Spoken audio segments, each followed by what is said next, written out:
In the near future, the world is on the edge of chaos, and warfare evolves into a high-tech, privatized industry dominated by advanced weaponry and powerful corporations. Among them stands Atlas, a private military company led by a man with great ambition. This is the story of Call of Duty: Advanced Warfare.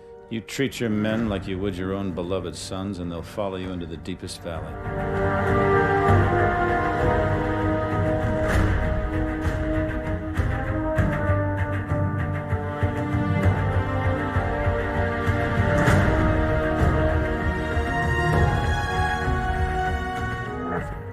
Our story begins in the year 2054, and it follows Private John Mitchell, who is fresh off enlistment alongside his best friend Will Irons. The two are part of the United States Marine Corps, and their first deployment is to Seoul, Korea. The Marines are there to help a neighboring country, North Korea. We were brothers in arms. No matter how bad it got, I could always count on him to keep me in line. Cheer up, Mitchell. Can't be all that bad. It's just finally starting to sink in. No, this is what we signed up for. Well, the old man was a leatherneck, so I didn't really have much of a choice. Yeah? I joined up because of the old man, too. More just to get away from him. I can't get much further away than this. All right! Listen up! We have our orders. Inserting an LZ Epsilon. Down and dirty just like we taught you. Everybody know what's going on? Everybody know they're going! Hoorah! Everybody ready? Hoorah! Let's do this! Mitchell, Irons, lead out! Let's get it done. The team would enter via drop pods. Alongside them are Sergeant Cormack and Private Jackson. The attack on Seoul is massive, and the team is separated from the other Marines. While passing through a building, the Marines are intercepted by an Atlas rescue team led by one of their top contractors by the name of Gideon. Atlas is a private military company that specializes in defense against global threats. The CEO is Jonathan Irons, the father of Will Irons, who had the opportunity to work for his father but opted to serve his country rather than his dad. The Marines would continue their fight against the North Koreans until they eventually reached a demolition team that was killed. Here, Mitchell and Irons decide to continue the mission of their fallen teammates and push to plant explosives on a mobile launcher. Give me a charge.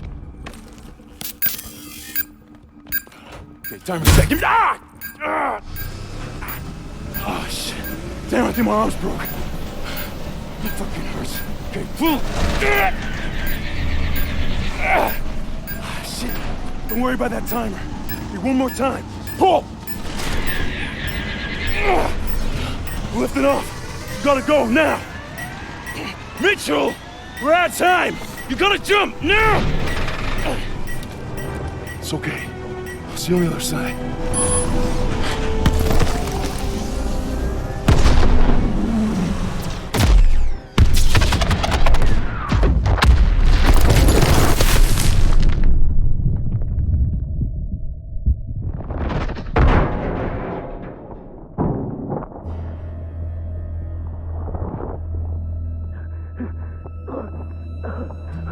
Mitchell!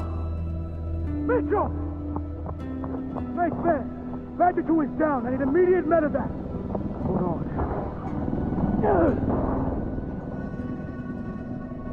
Stay with me.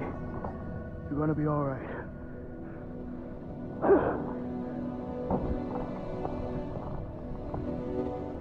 We're gonna get you home. The US efforts are successful, but 6,000 Marine lives are lost. Will died, and Mitchell lost his left arm. The aftermath of the attack on Korea was not a pretty one. Mitchell would be discharged from the Marines, and he would attend Will's funeral, where he would meet Jonathan Irons. Here, Irons offers Mitchell a second chance, an opportunity to make a difference, and serve once more. We take care of our own. If you ever need any... Excuse me, Private Mitchell. I'm Jonathan Irons. I'm Will's father. Mr. Irons, I'm sorry for your loss, sir. I'm sure you are, Sergeant. Private Mitchell, you were Will's best friend. You both paid too high a price for your country. It was an unfortunate tragedy, sir. It was more than unfortunate, Sergeant. It was unnecessary. Son, I want to offer you a second chance. Mr. Irons, Mitchell's been discharged with his injuries. I'm aware of his injuries, Sergeant. At Atlas, we have prosthetics that are 20 years beyond anything the military could offer you. Will told me what kind of soldier you were. You deserve to fight for a military that's as effective as you are. Think about it. Don't let Will's death be in vain. Sergeant.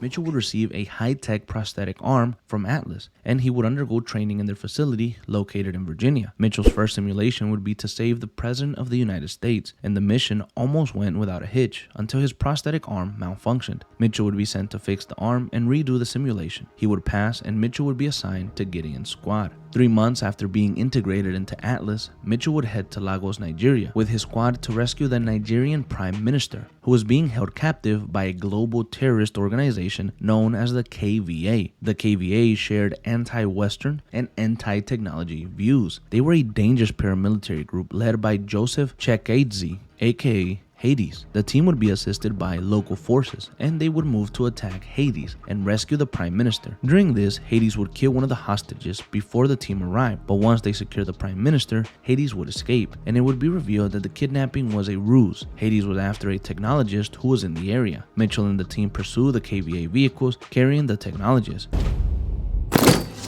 Hold on!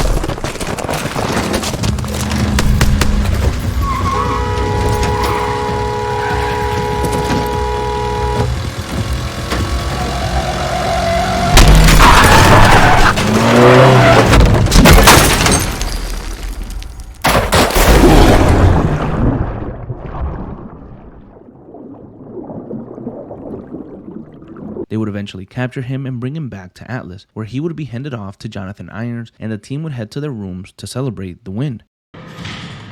Did you see that shit? Not bad, right? You got lucky. KVA's getting better every day.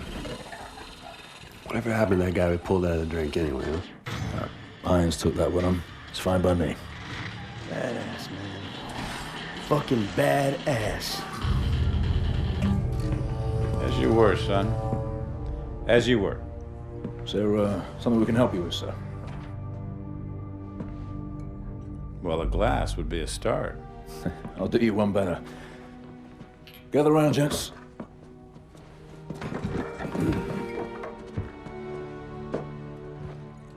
There's an old military saying. You treat your men like you would your own beloved sons, and they'll follow you into the deepest valley. I lost my son, and it taught me the importance of seizing the moment, of saying what needs to be said when you have the chance. You gentlemen did a hell of a job out there. Lagos has opened up fantastic opportunities for Atlas. And for that, I'm grateful. To you, gentlemen. Their celebration wouldn't last long, as the KVA would launch a massive attack on nuclear power stations located all over the globe. Atlas Quick Reaction Task Force would be sent to Seattle, Washington to stop one of these nuclear plants from going critical. Mitchell, Gideon, and the rest of the team would fight their way through KVA mercenaries and try to reach the control room to stop the explosion, but they would be too late, and the team would be ordered to evacuate. Mitchell would almost lose his life here, but he would be saved by Gideon. The mission would be a catastrophic failure, resulting in the deaths of over 50,000 innocent lives. 4 years after the global attacks from the KVA, Atlas had risen as the world's leading corporation, as they helped the world when they needed it most. There are some days we never forget. Moments burned into our memory until the day we die. Where were you the day everything changed? 4 years ago, one man tried to destroy our way of life. One man tried to throw the world into darkness. It felt like we could never find our way back. But we did. Together. When you were vulnerable, we gave you our strength. When you were sick, we delivered you the cure. When there was chaos, we brought you order. Stability, safety, a chance to start again. Who are we? we're the way forward.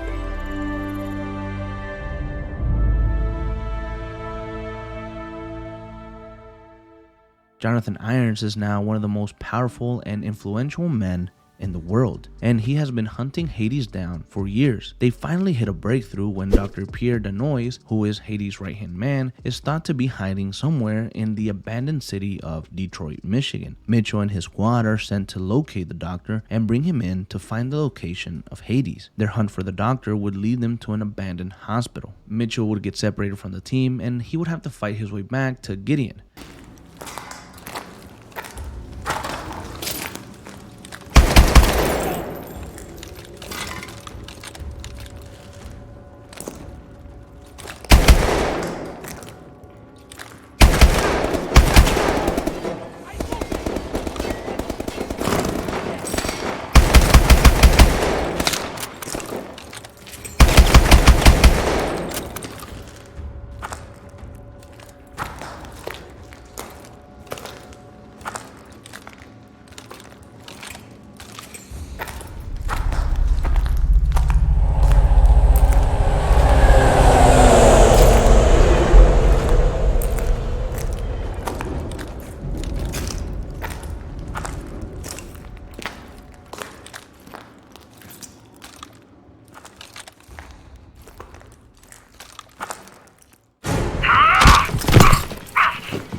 After this, they would locate Dr. Denoise and extract him back to their Detroit headquarters. With the doctor now in their possession, Atlas would send in Lana, their best interrogator. So, we'll begin again. These people, who are they? So this is what you think of me, huh? You think I'm a rat. Fuck you! I think you are whatever I tell you to be. Ilona was one of a kind. Ex-Spetsnaz, now working for Atlas. She could be your best friend or your worst nightmare, but you never knew which. We have the names. Now we just need to know when and where the meeting is. You might as well kill me. I'm already dead.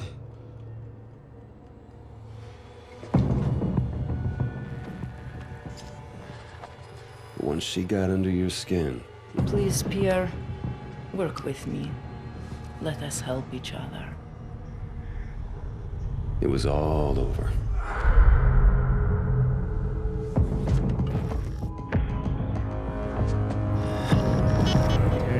With this intel in hand, Jonathan Irons brings it to the U.S. Defense Committee and proposes an attack on Hades. However, the committee is doubtful due to the intelligence seeming weak. Calls for mounting an assault. This on man is responsible for 50,000 deaths, General. We are going in. an operation on foreign sovereign soil. It would be an act of war without congressional approval. Atlas is an internationally registered private company. We don't need Congress. Gentlemen, are we operational? We're at the ready, sir. You're the trigger. I want your team on the ground in 6 hours. On whose authority? On my authority!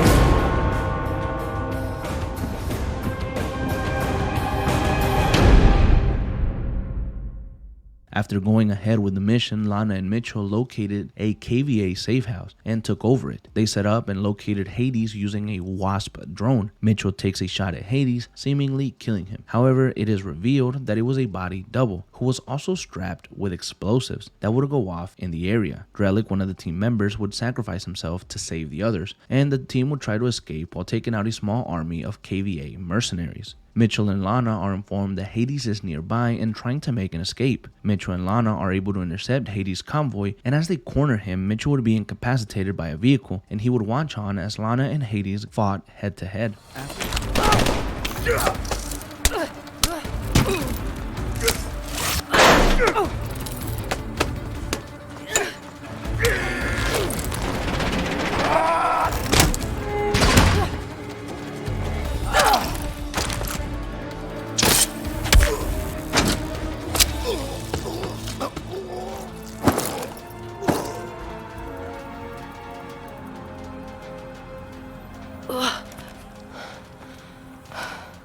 Thanks for that.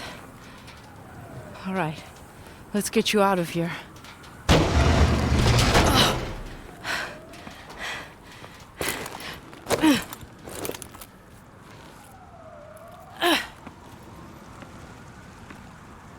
ID is confirmed.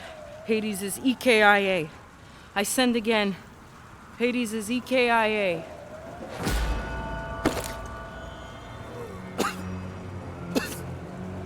He knows. Irons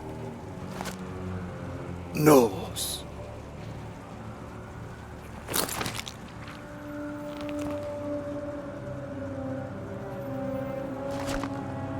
What does Irons know?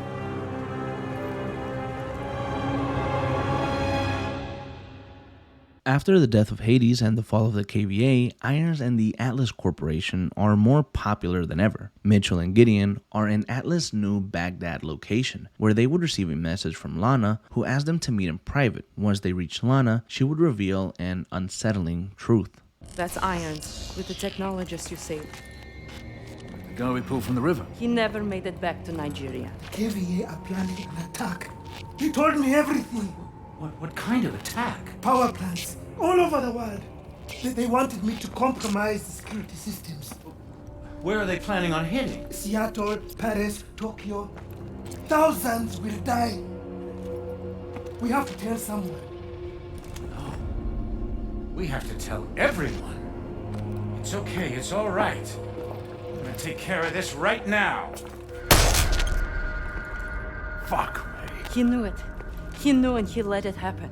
All those people dead and he fucking profited from it. Where did you get this? Hades.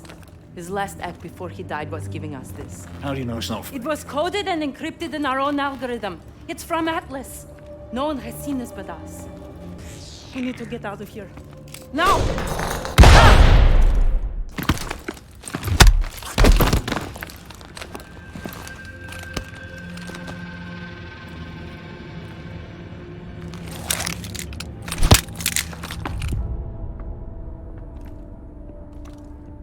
We saw it. We saw everything. You saw what? You knew about the attacks. All those innocent You saw people. a forged recording from a terrorist. You're insane! You're a monster! I'm disappointed in you. You could have had everything. Hold them here till the reporters leave. Gideon. Yes, sir. Gideon! You know what you saw. He said it was a fake. He's made his decision. Mitchell and Lana are held at gunpoint while Gideon leaves with Irons. However, Mitchell receives a communication from a mysterious voice that assists him in escaping the Atlas facility. The two fight their way out and eventually reach the top of a building, where they are intercepted by Gideon, who tells Lana that if she's wrong about Irons, he will hunt her down himself. Gideon allows his former teammates to leave, and they meet up with a mysterious voice who helped them escape. It is revealed that it was Sergeant Cormac, who is now a major in the military and the commanding officer of the Sentinel Task Force, which is an elite multinational task force that was created to stop anything similar to the KVA attacks that happened years ago. However, Cormac tells Mitchell and Lana that they now switch their attention to Irons and his Atlas Corporation, as they grew more powerful than they could have ever imagined. Mitchell and Lana would officially defect and join the Sentinel Task Force. On their first mission as part of Sentinel, the two would join Major Cormac and Lieutenant Knox as they infiltrated Jonathan Irons' private estate.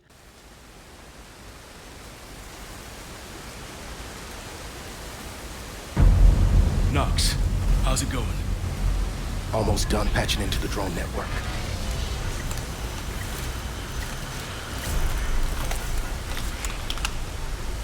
I'm in. The drone patrols are switching out. Clock is ticking. Kingpin, we're at the front door. Copy. You're clear to knock. Ready, Hooks. Kingpin, we are proceeding to checkpoint 1. Copy. We have you on the tracker.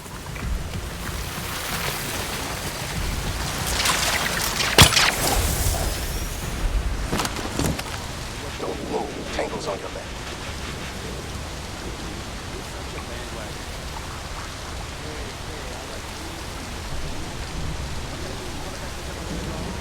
into those bushes. Let's take care of that last guy.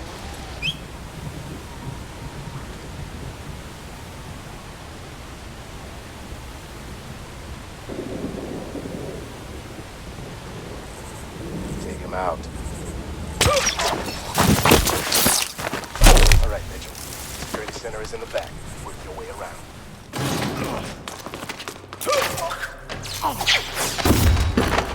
Nice and clean out there, Mitchell.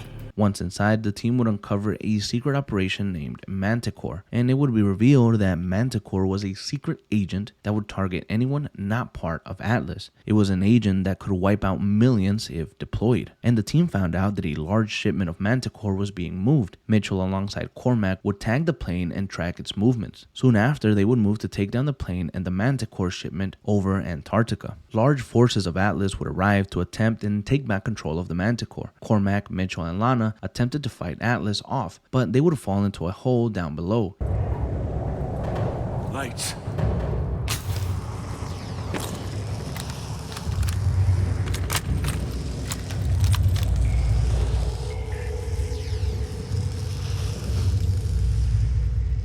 And as they would make their way up, Atlas would steal the shipment back, and the team would be caught by Gideon and his squad.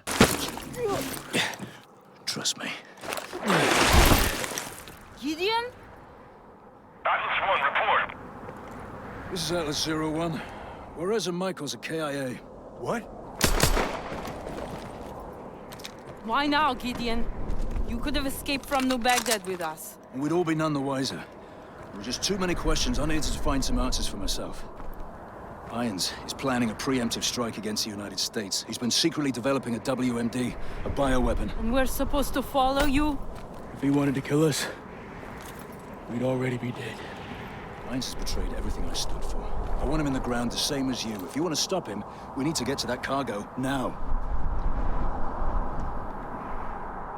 Okay. Then lead the way.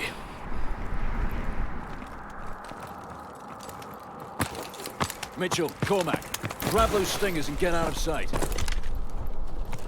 Gideon, we've got multiple heat signatures. Are you sure you're alone down there? Bring it down! Cormac, pull in evac! Hurry, Mitchell!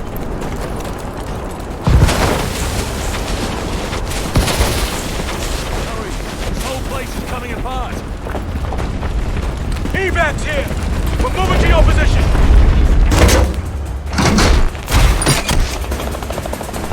Jump, Mitchell! Kingpin! Cargo is secure! Nice work out there. We picked up a guest along the way. Bringing him in for debriefing. Go back out.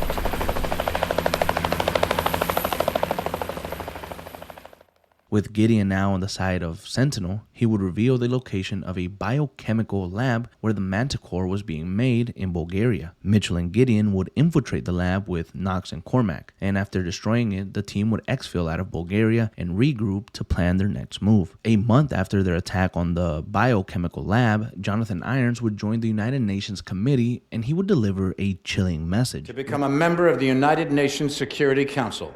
Unfortunately, my appearance today has been clouded by a flurry of speculation that my company is developing a weapon of mass destruction which would be capable of targeting specific ethnic groups. I want to address these allegations head on. Are we developing such a weapon? No, we are not. Because we've already developed it. But with all due respect, the United Nations is a relic from a different time when nations were unique in their ability to solve the world's problems. But that just isn't the case anymore. Primarily because you have outsourced the job to me. I have sent people to die in your wars. So I feel uniquely qualified to tell you your wars don't work. Which is why my priorities have changed from profits to policy. Because politicians don't know how to solve problems. But I do. So let's be clear. I am here to solve the world's problems. And I believe the world's problems begin with you.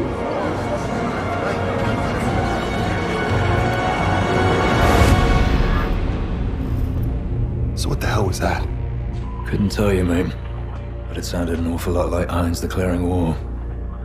We took out his WMDs. Without Manticore, Atlas doesn't stand a chance. Cormac, you need to see this. Talk to me. We cracked the encryption on the last set of uploads. What am I looking at? Potential targets. Irons had a fallback plan if Atlas was ever backed into a corner. A preemptive strike. He's gonna try to knock us out before the fight has even begun. Oh, a direct attack on the U.S.? Are we sure Irons is even up for that? So what's the play? No way Atlas can hit them all at once. San Francisco. The entire 3rd Fleet is in the bay. I need you two on the ground. Now.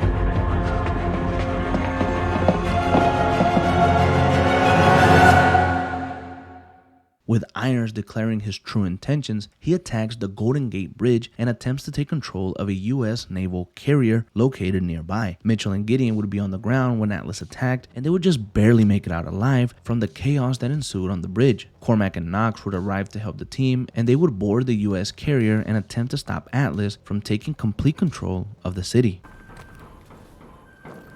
Fucking hell. There's no turning back from this. What happens next? Next. Irons just murdered thousands of innocent people on U.S. soil. Next, we hunt him down. And we bury him.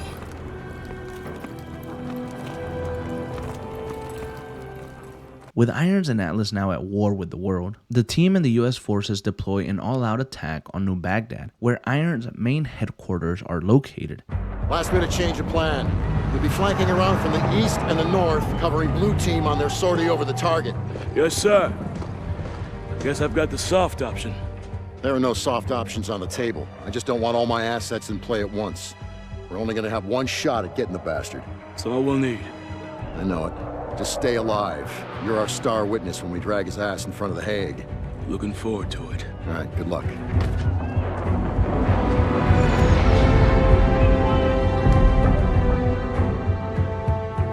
There was nothing more to say. We all knew what had to be done. This was the beginning of the end. For one of us.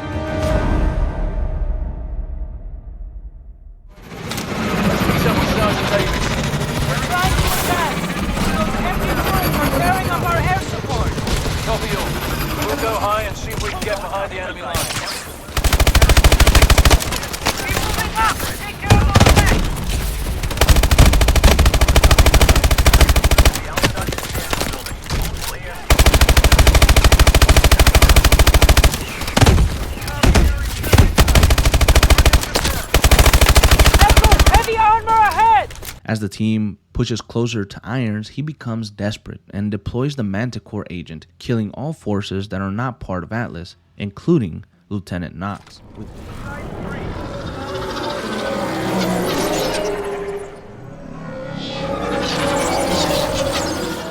the hell are they doing?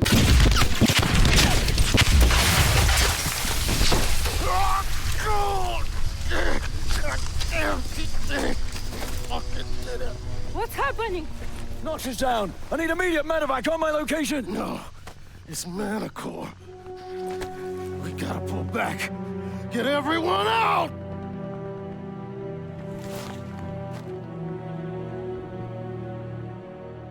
Why aren't we affected? Irons engineered it to be harmless to his own troops.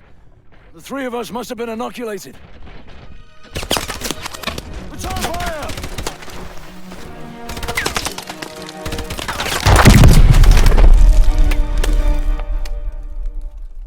With Gideon, Lana, and Mitchell captured, they are taken to a prison nearby, where they find out that Major Cormac has also been captured, and the 4 of them are moved into a room where Irons comes to talk. I wanted to meet the man whose mission it was to kill me. Our mission was to stop you. But if that meant killing you, I don't think anybody'd be too troubled. Failure is not something we tolerate here at Atlas, so I'm disturbed that 3 of my best contractors have failed so miserably. But that's the way it has to be. The wheat from the chaff, the strong from the weak. The ancient Spartans knew the true meaning of warfare. But that truth has been lost to us for 2 millennia. What of your son, Will? What was he? Wheat or chaff? Will was the victim of the misguided policies of the United States government. Will died fighting for what he believed in. Of course, the tragedy is, dying for what you believe in doesn't make it true.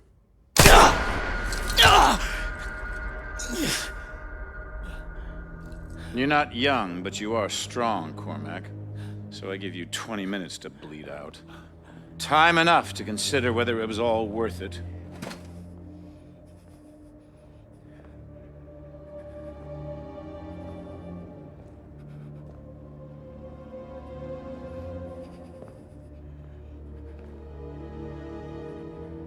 And you. The prodigal son returns. I believed in you.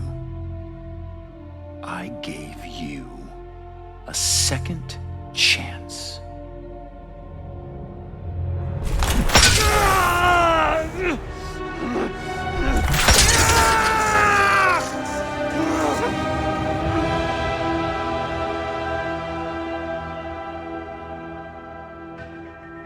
You're nothing like Will.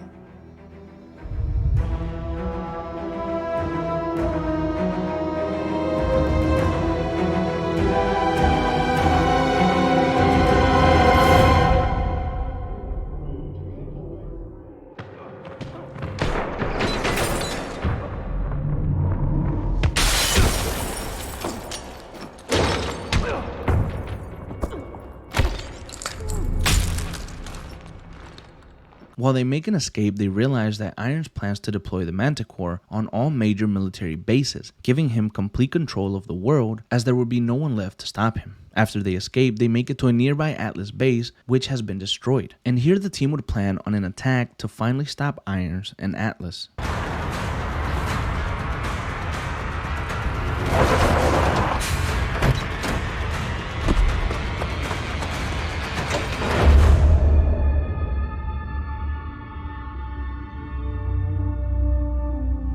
Come on. Come on. Stay with me. We're almost there. Almost there. Almost there. It's not much further.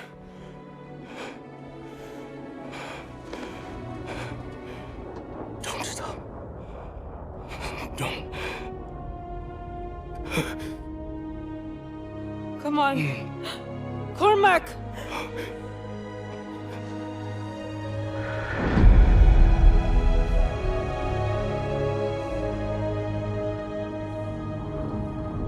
So what now? Now we finish this thing. We're the only ones who can stop Irons from launching Manticore. It's 3 of us. Against an army. It's suicide. You're right. But it's what he would have done.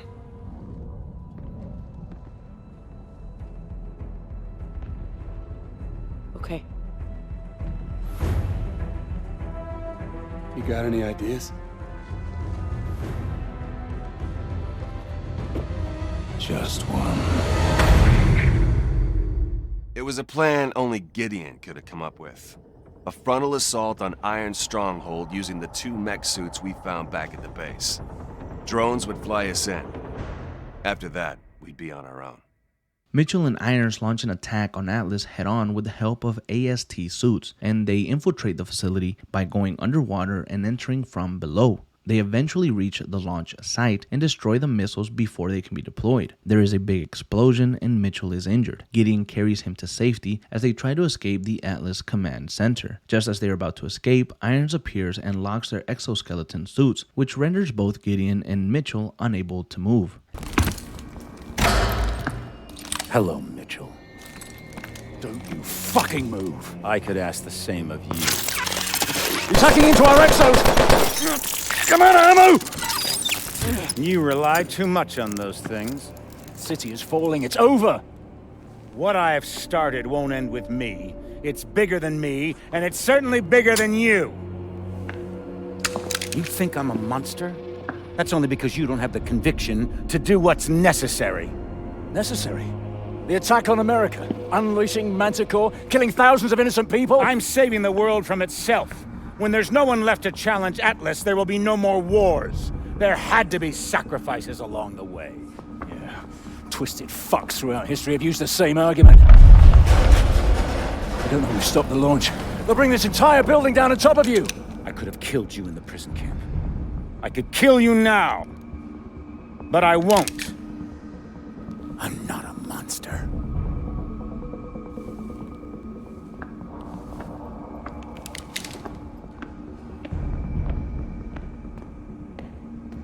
Mitchell, try to hit the release on your exo.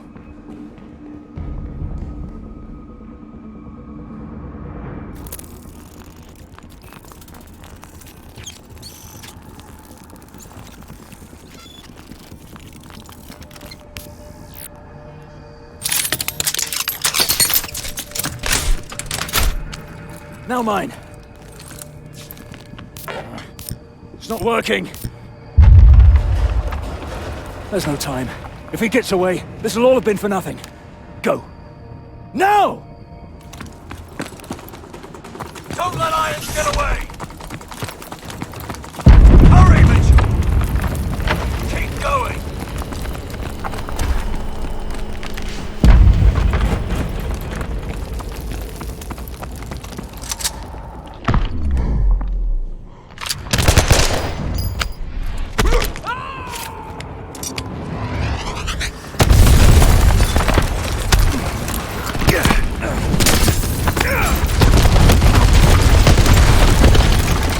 Mitchell, pull me up. I'm not letting go. You've got to pull me up. Mitchell, there's only two choices. You either pull me up, or this whole building goes down and we go down with it.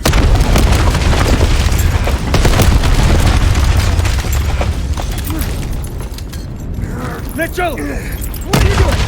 What are you doing? Mitchell! I gave you that arm! Mitchell! I gave you a second chance!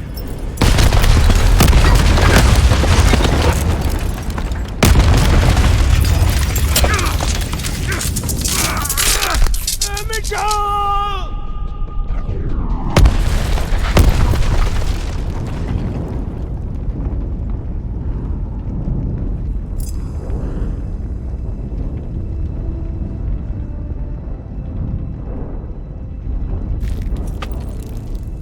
I've got you, mate. I've got you.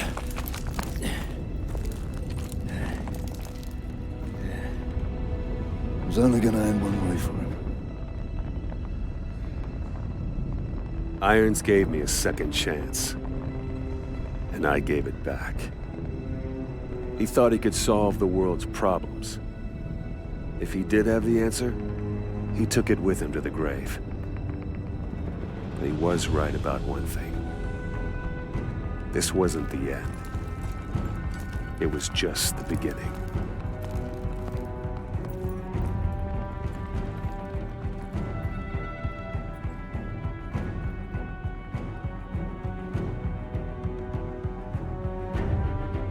This concludes the story of Advanced Warfare. I think it was a great story with an awesome cast, and Troy Baker did a wonderful job as always, with Kevin Spacey delivering one of the best villains in Call of Duty history. Every mission was so diverse and unique, and I think it's a real shame that we never got a proper sequel.